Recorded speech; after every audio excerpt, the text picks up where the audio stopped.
안녕하십니까. 한반도 안보전략연구원 부원장 박성황입니다. 오늘은 교토 국제고가 일본 갑자원, 고시행이죠. 갑자원 고교 야구대회에서 우승한 얘기를 해보겠습니다. 그 우승의 원인이 어디 있는가, 그리고 주위 환경, 그리고 한국에서 우려하는 일본 우익들의 어떤 행동에 대해서 우리가 어떻게 생각을 해야 될 건가, 그 부분에 대해서 중점적으로 말씀을 드리겠습니다. 교토 국제고가 우승한 것은 천우 신조 측면이 많죠. 왜? 일본 전국에 3,700개의 고고등학교가 있는데 그 중에서 우승을 한다는 거. 더군다나 재학생이 160명인데 그 160명의 재학생 중에서 거의 3분의 1이 야구부원인데 그 야구부원 가지고 우승한다는 거. 전국 대회는 겨우 3번 나갔는데 그 중에 한 번이 우승이라는 게, 이게 정말 우연 중에 우연이라고 생각할 수밖에 없는 거죠. 그런데 그 이면에는 반드시 어떤 이유가 있는 거죠. 그래서 그 이면의 이유를 제가 여러분들한테 말씀드리겠습니다. 교토 국제고등학교의 역사는 1947년 민족학교 교토 조선중이라는 학교가 있었는데 그게 전신입니다. 그래서 이 교토 조선중학교가 왜 세워졌는가를 여러분들한테 설명을 드려야 이 교토 국제고의 역사를 좀 아실 수 있을 것 같아요. 그 부분에 대해서 좀 설명을 드리겠습니다. 그리고 이제 1990년대에 교토 조선중학교가 재정난이 돼서 일본 학교로 전환이 됐고, 그 다음에 2003년에 일본 정부의 인가를 받아서 지금은 교토 국제고가 되고 교장에 지금 한국인이 계속 취임을 하고 있습니다. 그러면 이 교토 조선고가 교토 조선중학교뿐만 아니고 일본 전체에 있는 조총련 학교죠. 조총련 학교가 어떻게 생겼고 어떤 과정을 거쳐서 지금 어떤 상태인지 그걸 좀 말씀을 드리겠습니다. 1945년 해방이 된 그 해의 10월 달에 일본이 패전했죠. 그래서 일본에서 우리 제일교포들이 제1본 조선인연맹, 조련이라는 걸 결성을 했습니다. 그 조련 속에 공산주의자들이 대거 들어와서 이 조직을 좌지우지하니까 그 중에 일부 한국을 선호하는 그런 교포들이 거기서 뛰쳐나온 거죠. 1년 있다가 1946년 10월에 뛰쳐나와서 민단, 제1조선인 거리민단을 만들었습니다.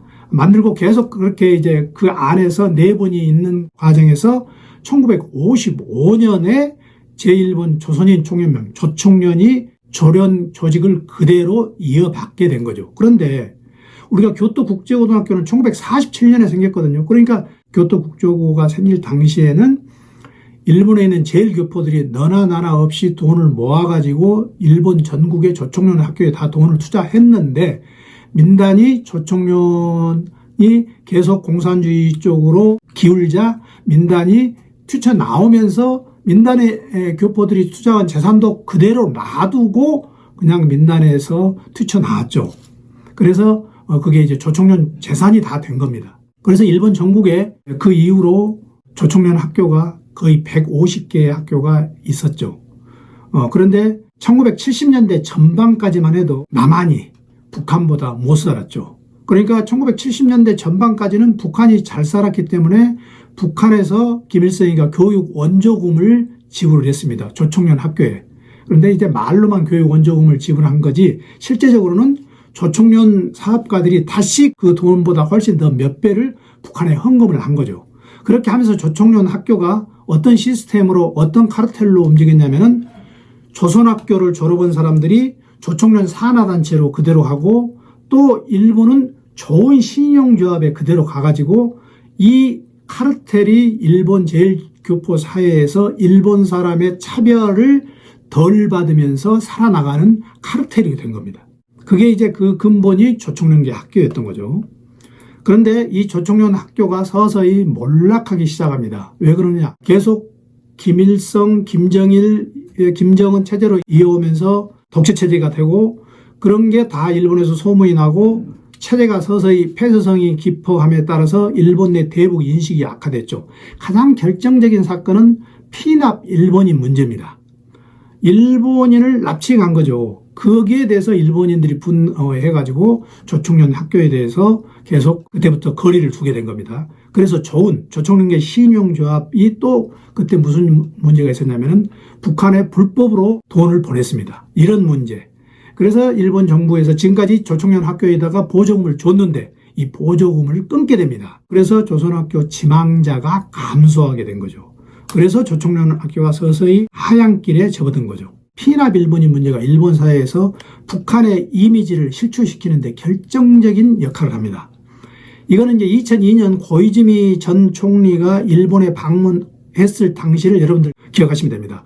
이때 김정일 위원장이 고이즈미 총리한테 우리가 일본 사람들을 납치했다. 그 부분에 대해서 사과한다. 그렇게 얘기를 했지만 이미 일본 사람들은 긴가민가했지만은 그 얘기를 듣고 아주 분노하게 됩니다. 그 이후로 일북 관계가 계속 급냉을 하게 되죠. 그래서 일본 사회에서 반복 정세가 팽배하게 됩니다. 그래서 조총련계 학교가 1970년대 아주 잘 나갈 때는 150개 학교가 일본 전국에 있었습니다. 그러니까 150 학교가 조총련 학교가 있는 건 그 당시에 버블 경제로 망하기 이전에는 일본이 경제가 망하기 이전에는 150개가 일본 전국의 학교 부지가 굉장히 크잖아요. 부동산으로서 어마어마한 재산이었죠.